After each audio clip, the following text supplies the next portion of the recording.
Hey folks, it's Marvin Cash, the host of the Articulate Fly. We're back with another Central PA fishing report with George Costa of TCO Fly Shop and State College.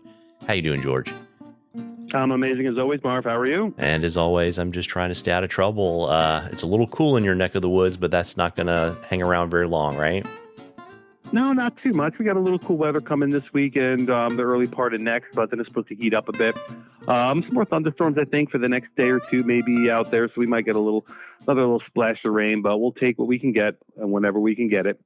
So, temperatures have been pretty stable. Temperatures are not too bad on the creeks, but definitely carry that thermometer this time of year and check those temps midday, no matter where you're fishing.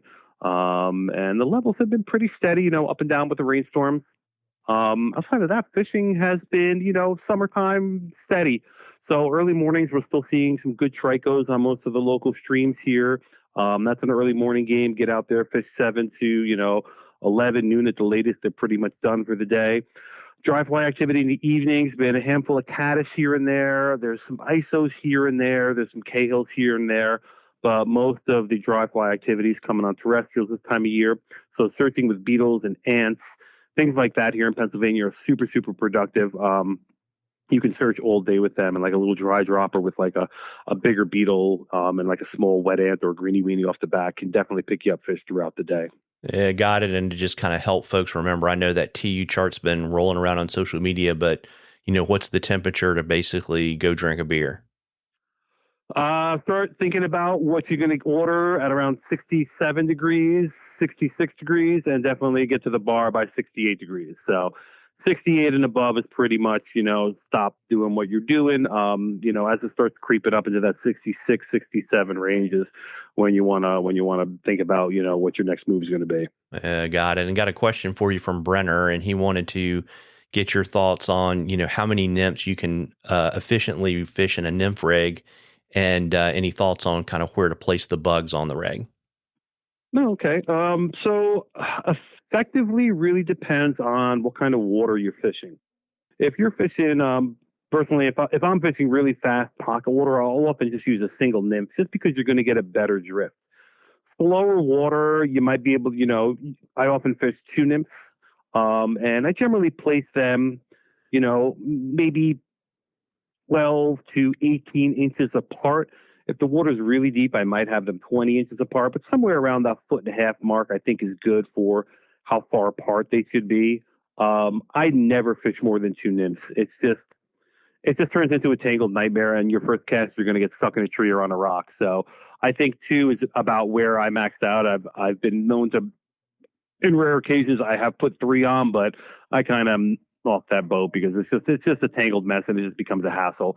Especially if you catch a smaller fish, they just start flopping around. So I would never fish more than 2, but often I'd say 50% of the time I'm just fishing a single nymph. If you want to really target small pockets, you get a much better drift. Yeah, and I guess the only thing I would add is you ought to check your regs because some places you can fish 3 and some places they'll send you to jail. That is actually a fact as well. So definitely check the regs and see how many hooks you're allowed. Pennsylvania, most of the time, 2 is I think the max you can do. But I'm sorry, you can do any more than 2 is fine. But you definitely need to check your regs on your local streams. Yeah, and in terms of what you like to fish on your point fly and all that kind of good stuff, any thoughts for Brenner?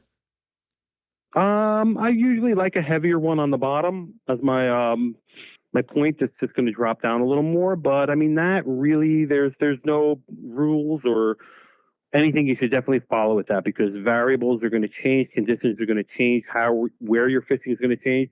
Sometimes it's more efficient to fish that heavier fly up front, and sometimes you just want to kind of drag them back. So there's a million different variables, and not one of them is ever going to be the 100% right way to do it. You just got to change up and find what works for you, where you're fishing and when you're fishing. That's very zen of you. Thank you. Well, folks, we love questions at the Articulate Fly. You can email them to us. You can DM us on social media, whatever is easiest for you. And if we use your question, I will send you some Articulate Fly swag. And when you're drawing for something cool from the shop at the end of the season, and George, before I let you go, you want to let them know shop hours, location, any cool special things you got going on? For sure. We do have some good sales coming up. It's getting towards the end of summer now, so we're going to probably start rolling out some good sales. So check our website for that. We've got a handful of some waders on sale.